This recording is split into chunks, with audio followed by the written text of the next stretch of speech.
CG board कक्षा 10वीं के विद्यार्थियों को सामाजिक विज्ञान के मैं आईएमपी प्रश्न बता रहा था, तो जो जो अध्याय बचा है ना उनका मैं आप लोगों को दे देता हूँ, क्योंकि मध्य प्रदेश में अभी पेपर चल रहा था और अभी अभी खत्म हुआ है, आज ही लास्ट था। तो उन लोगों को जो आईएमपी सूची है और प्रश्न पत्र है वो सारी चीज मैं प्रोवाइड कर रहा था, इसलिए लेट हो गया था ना। तो देना तो मुझे मध्य प्रदेश बोर्ड को भी देना है और सीजी बोर्ड के भी विद्यार्थियों को, दोनों को आईएमपी सूची देना है। उन्हीं को पढ़ के उनको जाना है, आपको भी जाना है और यहीं से सारे प्रश्न आएंगे। तो मैं आप लोगों को बता देता हूँ जो जो टॉपिक बचा है, ठीक है। तो ये जो है अध्याय 17 बचा हुआ था, ठीक है। तो अध्याय 17 में विकास और अविकास की समझ है, ठीक है, परीक्षा बोर्ड में। और इस अध्याय से 2 नंबर और 4 नंबर के प्रश्न आएगा। तो देखो कौन कौन से प्रश्न 2 नंबर में आएगा और 4 नंबर, 1 नंबर के तो आएगा। तो 1 नंबर के यहाँ से आएगा, तो आप लोग पढ़ लेना, परीक्षा बोर्ड में जितने भी प्रश्न है 1 नंबर वाले सबको पढ़ लेना, ठीक है। लेकिन स्पेशली क्या है, 2 नंबर 4 नंबर में क्या होता है, बहुत ज्यादा आपको पढ़ना पड़ता है, तो बहुत ज्यादा नहीं पढ़ना पड़ेगा। 2 और 4 के हिसाब से मैं आपको बताता हूँ। पहले 2 नंबर के बताता हूँ कौन कौन सा आपको पढ़ना है। देखो 2 नंबर में ये प्रश्न है, जैसे कि सरकार द्वारा बिजली की सुविधा किस लिए प्रदान की जाती है, इसको टिक कर लेना। वर्ष 2013-14 में किस राज्य में प्रति व्यक्ति आय सबसे अधिक थी, ठीक है, इसको देख लेना। ऐसे ये 2013-14 का है तो भी पूछ सकता है, ठीक है। इसके बाद तीसरा को टिक कर लेना। जीवन प्रत्याशा क्या दर्शाती है, इसको टिक कर लेना, ठीक है। साक्षरता दर क्या क्या दर्शाती है, इसको देख लेना। ये परीक्षा बोर्ड है ना, परीक्षा बोर्ड में मैं टिक करवा रहा हूँ आप लोगों को। अगर ये मतलब आप लोगों के पास परीक्षा बोर्ड नहीं होगा, किसी के पास परीक्षा सार है, तो परीक्षा सार में आपको थोड़ा सा ढूंढना पड़ेगा। ऐसे वहां से वहां भी मिल जाएगा आप लोगों को, और नहीं मिलेगा तो उनको क्या करना है, आपको लिख लेना है प्रश्नों को, ठीक है। लिख के आप लोग याद कर लेना, ठीक। आगे दिखाता हूँ। इसके बाद देखो दिहाड़ी मजदूर की दृष्टि से विकास की क्या लक्ष्य है, और यहाँ पे सकल घरेलू उत्पादन का अर्थ बताइए। उपभोग व्यय क्या होता है, ठीक है, इसको देख लेना है। प्रति व्यक्ति आय से क्या अभिप्राय है। शिशु मृत्यु दर से आप क्या समझते हैं। इसे विकास के लक्ष्य में क्यों रखा जाता है। ये 2 नंबर के प्रश्न में जो अभी आपको बता रहा हूँ, इन सभी को आपको याद करना है।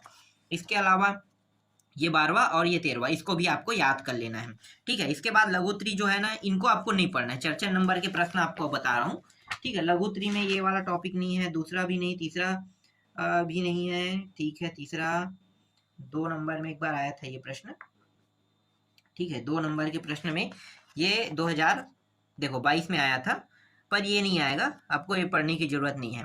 और कौन सा है 4 नंबर में, यहाँ पे आ रहा है क्या, 4 नंबर में शायद है, 2-3 प्रश्न है 4 नंबर में, देख लेते हैं। ये प्रश्न है दीर्घोत्तरी में दूसरा, देख लेना, ठीक है। ये 4 नंबर के लायक है, 4 नंबर में आ सकता है, 4 नंबर में तीसरा भी आ सकता है। ये संभावना है 4 नंबर में, यहाँ से बहुत कम चांस है आने की, इसलिए ज्यादा प्रश्न नहीं दे रहा हूँ। इसको देखना 4 नंबर में, 4 नंबर में ये वाला प्रश्न चौथा, और 4 नंबर में ये 5वां, ठीक है। 5 ही प्रश्न दे रहा हूँ इसमें, ये दीर्घोत्तरी में आपको मिलेगा। और ये, ठीक है, इतने ही आ सकते हैं 4 नंबर में। इसके बाद मैं आपको बता देता हूँ मुद्रा और साख में ना, तो यहाँ पे जो जो प्रश्न मैंने टिक किया है उसको मैं आपको दिखा देता हूँ। अध्याय 18 में देखो, अध्याय 18 मुद्रा और साख दिया हुआ है। तो 2 नंबर के प्रश्न तो यहाँ से आएंगे ही आएंगे। तो 2 नंबर में आपको ये क्रेडिट कार्ड क्या है देखने को मिल सकता है, बैंक ग्राहक वाला, तीसरा को भी टिक कर लेना, ठीक है। ये टिक करना बस नहीं, आपको पढ़ना भी है, ठीक है।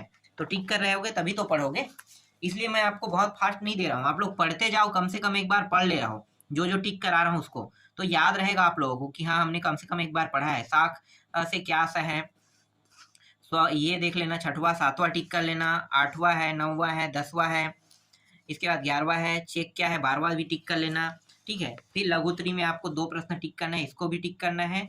और ये मांग जमा राशि क्या अभिप्राय, इसको टिक कर लेना, ठीक है। ये दोनों प्रश्न इंपॉर्टेंट है, तीसरा आपको नहीं देखना है। इसके बाद आपको डायरेक्ट चौथा प्रश्न याद करना है। चौथा के बाद मैं आपको दिखा देता हूँ, हाँ 7वां है और ये 8वां है, ठीक है, 7वां 8वां। तो ये दोनों बैंक से संबंधित है। तो 4 नंबर के में जब आएगा ना, तो दोनों को एक साथ मिला के देगा, याद रखना। बैंक के कार्य पूछेगा, भारतीय रिजर्व बैंक के क्या लिखे, तो दोनों को मिला के 4 नंबर की बनेगा। तो अभी मैं आपको दिखा रहा हूँ 4 नंबर का। ये 4 नंबर में ये है, ठीक है, 11वां प्रश्न। 4 नंबर में ये दीर्घोत्तरी से दूसरा प्रश्न है, और ये दीर्घोत्तरी से तीसरा प्रश्न आपको देखना है 4 नंबर में। 4 नंबर में ये चौथा प्रश्न, ये 5वां प्रश्न, और ये 6वां प्रश्न, ठीक है। इन सारे प्रश्नों को देख लेना, 4 नंबर के हैं। और इसके बाद ये 7वां प्रश्न, ये भी इंपॉर्टेंट है 4 नंबर में, ठीक है। इसके बाद मैं आपको दिखाता हूँ अध्याय 19। अध्याय 19 में है सरकारी बजट और कर निर्धारण दिया हुआ है, ठीक है। तो इसमें आपको कौन कौन से पढ़ना है इसमें दिखा देता हूँ, 2-4 का यहाँ भी है वही सूची, ठीक है, 2-4 वाला है। तो 2-4 में देखो, ये अति लघुत्री में इसको इसको इसको भी पढ़ना है, तीसरा को, चौथा को, पांचवा को भी पढ़ना है, ठीक है, छठवा, सातवां, और ये जो है लघुत्री में इसको पढ़ना है, ठीक है, और ये आयकर और उत्पाद शुल्क में अंतर कह रहे हैं, इसको भी पढ़ना है, ठीक, ये इतने तक हो गया। इसके बाद आपको लघुत्री क्रमांक में छठवां प्रश्न देखना है, ये छठवां प्रश्न, ये सातवां प्रश्न देख लेना है, और एक प्रश्न है ये आठवां है, ठीक है, इसको देख लेना।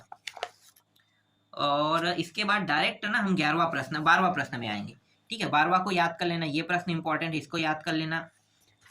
और कौन सा प्रश्न इंपॉर्टेंट है, हाँ, अब दीर्घोत्तरी में देख लेते हैं, ठीक है। तो यहाँ से 4 प्रश्न है, एक तो ये, एक ये, एक ये और एक ये, बस इतना ही पढ़ना है, ठीक है। बाकी जो बचा है ना 2 अध्याय, उसको मैं आपको बाद में बताऊंगा, ठीक है। सिर्फ 2 बचा है, खास सुरक्षा बचा है अध्याय 20, और एक कौन सा है, नाम है, 1 मिनट बता देता हूँ, वैश्वीकरण, ठीक है, बस यही दोनों बचा है, इसको मैं जल्दी बता दूंगा।